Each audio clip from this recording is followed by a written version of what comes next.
Todas las adversidades, o casi todas, se pueden superar con trabajo, con constancia. Hoy traemos a Diario de la Noche la historia de un padre coraje, un relato de superación con un final que abre las puertas a la esperanza de muchas personas. Los médicos daban a Luis, el hijo de José Manuel Gil, por perdido. Decían que tras 20 minutos en parada cardíaca no iba a poder superar la parálisis cerebral. José Manuel se negó a aceptarlo, luchó contra ese diagnóstico fatal y esta es su historia, el viaje de Luis. José Manuel, buenas noches. Hola, buenas noches. Una historia de superación que maravillosa, enhorabuena por haber logrado que tu hijo vuelva a la vida, ¿no? Sí, sí. Porque eso es lo que se siente, que vuelve a la vida. Sí, la verdad que sí. Cuéntanos la historia. Luis se clava una navaja en el pecho, ¿no? Sí, se clavó una navajita pequeña en el pecho, con muy mala suerte, porque se la clavó a la altura del corazón y le perforó, le pinchó una arteria importante. Aunque la herida era pequeña, pues se empezó a desangrar hacia adentro y rápidamente pues perdió el conocimiento. Llamamos a los servicios de emergencia y a pesar de delante de ellos pues se les murió, se les escapó. No pudieron hacer nada, lo llevaron corriendo al Hospital La Paz, a la UCI infantil de allí, y consiguieron reanimarle, pero tras 20 minutos, yo creo que incluso probablemente fue algo más. El doctor, a lo mejor en aquel momento tan duro, pues quiso dulcificarlo algo. Lo cierto es que en el informe pone 20 minutos, pero bueno.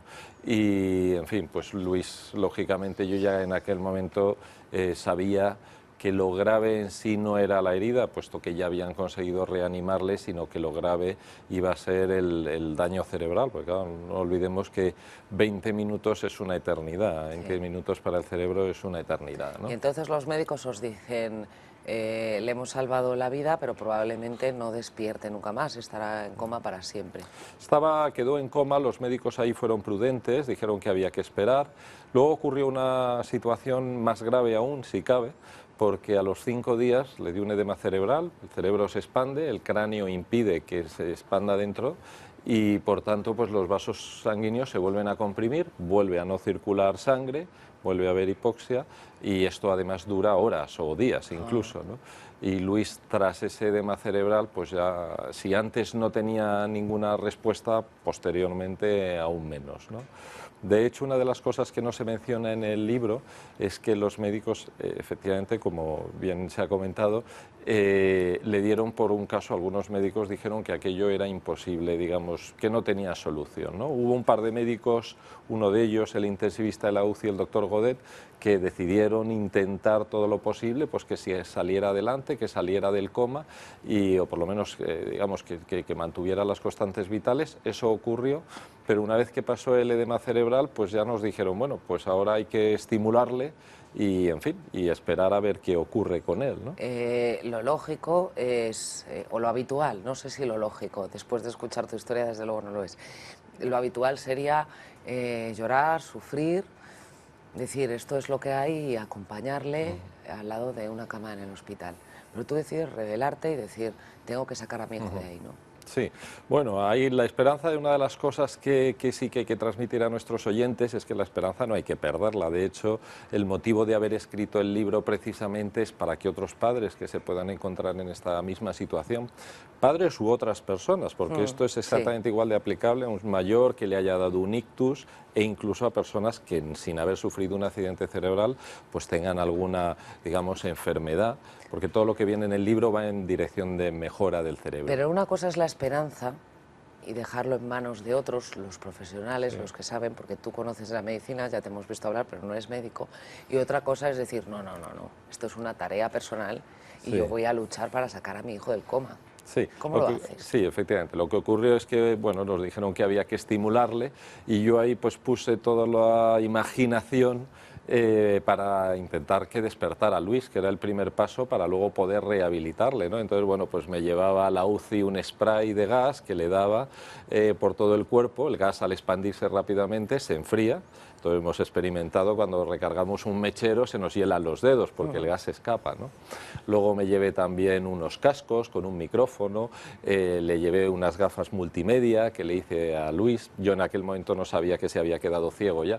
Y, en fin, bueno, tenía la UCI que parecía un pequeño circo, ¿no? Sí. Pues tenía allí unos bongos, un saxofón, en fin, tenía muchas cosas. O sea, ¿no? era estimular sus 5 sentidos, Sus 5 es decir, volved a sentidos, ¿no? vivir, volved a la Eso es. vida. Por lo menos que diera algún signo de respuesta, ¿no? Y Luis despertó. Y Luis despertó a base de ponerle la música un poquito alta y de cantarle. Hay que decir que digamos, la voz pues tiene un poder estimulante que va mucho más allá de lo que es el sonido en sí, ¿no? Porque evoca recuerdos, ¿no? El recuerdo del papá cantando, porque él y yo tocábamos y tocamos música juntos, ¿no?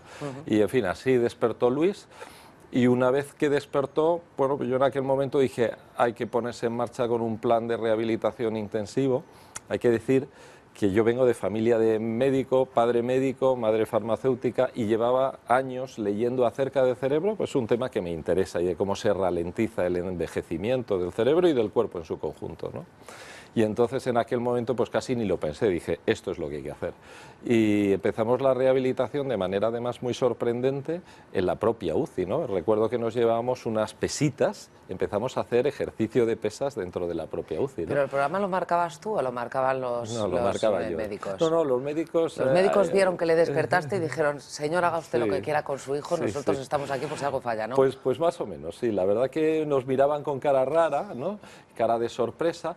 Pero luego en alguna entrevista que les han hecho al intensivista, al doctor Godet, dice, bueno, es que le veíamos tan educado, sufriendo con su hijo y tal, pues ¿qué le íbamos a decir de las cosas que hacía, ¿no? Tampoco eran locuras, hay que decir, es decir, hacía cosas poco habituales, pero está claro que a alguien le dé gas frío en la piel para estimularle no le produce ningún mal, pero le produce una estimulación, ¿no? En fin, Luis despertó, nos pusimos rápidamente con un plan intensivo en la UCI, le dieron de alta de la UCI a la planta, también ahí seguimos con este plan y una vez que llegamos a casa pues iniciamos un método de rehabilitación y aquí quería hacer un hincapié también, es que todo lo que hemos hecho Luis y yo está escrito en libros de medicina y de neurología. La pena es que no se aplica en toda su dimensión o en todos sus términos y probablemente si se aplicara, pues en muchos casos, evidentemente no en todos o no tiene por qué ser en todos, porque daño cerebral pues hay de muchos grados y accidentes hay de muchos tipos, pero habría muchos casos de recuperación mejor. Porque ¿no? la rehabilitación habitual, que es a lo mejor ir una vez a la semana. Lo voy a contar, digamos, esta rehabilitación que lo he llamado por simplicidad rehabilitación de 3 ejes. Tiene un punto primero que es el ejercicio vigoroso. El ejercicio vigoroso está escrito en muchos libros de medicina que potencia muy notablemente lo que se llaman los mecanismos de neuroplasticidad, es decir, el nacimiento de neuronas nuevas, el crecimiento de conexiones entre las neuronas, la generación de factores neurotróficos, en fin, potencia que el cerebro que se recupera de por sí. ¿Y qué ejercicios son esos? Bueno, cualquier ejercicio que a uno le cueste, por eso es vigoroso, es decir, y si además ese ejercicio combina trabajo neurológico, porque por ejemplo correr es un ejercicio sencillo, es aeróbico, si uno corre, digamos, a un poquito de velocidad, pues a uno le cuesta, depende de la edad, ¿no? Pero si además, por ejemplo, juega al baloncesto, esto ya lleva un trabajo neurológico, porque hay que pensar, hay que mirar la pelota, cómo rebota, calcular, etcétera, ¿no? No me extiendo mucho. Segundo punto es el trabajo neurológico. Esto es lo que hacen en casi todos los sitios de rehabilitación. O sea, eso es lo habitual en cualquier centro. En cualquier centro. La diferencia es que nosotros lo hicimos muchas más horas, porque se sabe que el cerebro es como un músculo, es decir, cuanto más se le hace trabajar, más poderoso se hace, más eficiente y más rápido se transmiten las señales, y esto es trabajo. Claro, a nosotros nos prescribieron en el Sistema Nacional de Salud 1h30 a la semana. Esto es totalmente insuficiente, porque además para estos accidentes hay un periodo de recuperación que suele estar entre año y medio, 2 años. Pasado ese periodo, el cerebro tiene capacidad de recuperación, porque el cerebro puede cambiar durante toda la vida, pero la ventana de oportunidad está ahí y hay que aprovecharla. Claro, si se te va ese periodo a base de 1h30 a la semana, nosotros hacíamos en total pues aproximadamente unas 12 horas al día de trabajo neurológico, de ejercicio vigoroso. Es decir, Luis no paraba. O sea, que dejaste tu trabajo para trabajar por tu hijo. Bueno, lo que pasa es que yo pues tengo la suerte de poder trabajar con el ordenador en cualquier sitio y entonces pues lo combinaba Pero 12 todo, horas ¿no? al día, No parábamos. Luis y... para un niño que está enfermo, que ha vivido lo que ha vivido, otros padres dirían, ay, me da pena, pobrecito, voy a dejarle descansar un poco, Este ¿no? es otro punto interesante, insisto, por eso escribí el libro, porque salen muchas cosas, ya están saliendo aquí.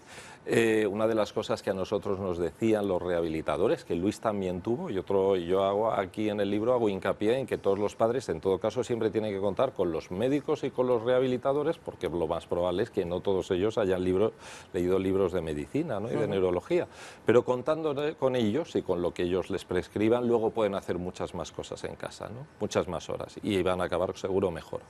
Pues efectivamente, a nosotros nos decían que el niño, familiares, amigos, médicos, que el niño tenía que descansar, que qué pena, que le estábamos atosigando, en fin. Yo la verdad que tenía claro que lo que había que hacer era trabajar, que el cerebro es como un músculo y cuanto más trabajo, más se recupera, ¿no? Y el tercer punto, por no extenderme, es que se sabe que hay multitud o vamos, bastantes compuestos, medicamentos propiamente dichos, que mejoran las diferentes funciones cerebrales y, sin embargo, pues habitualmente no se prescriben o por diferentes razones que también están de alguna manera esbozadas en el libro, pues habitualmente no se prescriben, pero que está todo esto demostrado con estudios científicos y médicos de hace muchos años que producen una mejoría en el cerebro, ¿no? Y bien, pues eso es lo que hicimos Luis y yo.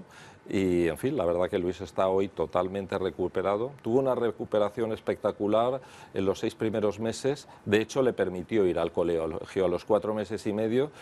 Hay que decir que Luis se quedó ciego, sin habla, y que se quedó paralizado del lado izquierdo. Y bueno, pues hicimos cosas muy curiosas. Luis es este chico que estamos viendo aquí. Ahí le estoy yo que ya ven animando ustedes para que corra, ¿no? Cómo anda Porque no por le la apetece, playa. ¿no? Que, No le es decir, apetece. que Luis, 4 meses, 5 meses después, Estaba hacía yendo una al vida colegio. completamente normal. Bueno, tenía dificultades, Obviamente. todavía en aquel momento tenía dificultades, pero ya se pudo incorporar al colegio, ¿no? Hicimos cosas muy curiosas, voy a contar una porque llama la atención. Cuando tenía la cojera de la pierna izquierda, su hermana le cogía de un brazo, yo le cogía de otro y tirábamos de él a correr. Salíamos a correr y él no podía mover la pierna izquierda y decía, no puedo, ¿no? Esto, que puede a una persona le puede sonar, en fin, estos padres se han vuelto locos, ¿no? Este padre se ha vuelto loco. Esto está escrito en los libros de medicina, que cuando un miembro que no funciona, no porque el miembro no pueda funcionar, sino porque el cerebro no transmite la orden, si tú en determinadas condiciones fuerzas ese movimiento, la conexión cerebral se acaba creando, ¿no? Y eso pasó. Entonces, bueno, Luis acabó corriendo también, acabó nadando. Ahí le tenemos haciendo submarinismo en la rehabilitación. Cosa que no han hecho muchos niños que están en perfectas condiciones físicas, claro. ¿no? Y pues ahí se estaba rehabilitando todavía. Otra de las cosas, ¿por qué hacíamos esto también? Porque se sabe que la rehabilitación que se produce en ambientes ricos, lo que se llama en ambientes ricos en estimulación, produce y desarrolla conexiones neuronales nuevas, ¿no? En fin, todo lo que hicimos está escrito. Yo por eso en las últimas 90 páginas del libro quise reflejar todos estos estudios para que cualquier persona que lo lea no piense, bueno, este señor se volvió aquí medio loco y se puso aquí a hacer unas cosas y Hombre, tuvo tan suerte y le loco no te salió, volviste, ¿no? cuando salvaste a tu hijo la vida. Sí, Porque sí, el viaje pero... de Luis es el viaje hacia la vida. Sí. Es Y, una historia maravillosa. y hay que decir además que todos los conocimientos que hay en el libro no son solo aplicables a personas que hayan tenido un accidente, sino a cualquier persona que quiera mantener su cerebro más sano y más joven con el paso de los años. Pues es indiscutible que todos envejecemos, ¿no? Pero hay maneras de que se haga más lentamente, ¿no? Pues ahí está descrito también. Y bueno, para acabar ya, pues decir que mensajes de padres y casos me están llegando muchísimos, ¿no? De gente Le has mandado que... el libro a los médicos también. Sí, claro, por supuesto. Pero bueno, el libro está firmado, el prólogo está firmado por uno intensivista de la UCI, lo revisaron varios médicos, el libro antes de salir al mercado, el jefe de la UCI lo revisó también, le dio el visto bueno, una oftalmóloga, que además ahí aparece su nombre también, lo revisó y le dio su visto bueno. Y una última mención quizá, el jefe de neurología de un hospital alemán al que llevamos a Luis, para que le viera la vista, pues nos hizo un comentario pues que a mí en aquel momento y después de todos los ataques que tenía de familiares, de amigos, de qué haces con el niño, qué te estás pasando, pues nos dijo con palabras textuales que están recogidas en el libro: Luis ha tenido una rehabilitación mejor que la que le hubiera dado el mejor de los médicos en el mejor de los hospitales, ¿no? Pues enhorabuena por tu trabajo, José Manuel. El regalo lo tienes en casa. Sí, desde luego. Y yo le recomiendo este libro porque es una historia maravillosa, de verdad. José Manuel, muchísimas gracias. Gracias a vosotros. Buenas noches. En Ucrania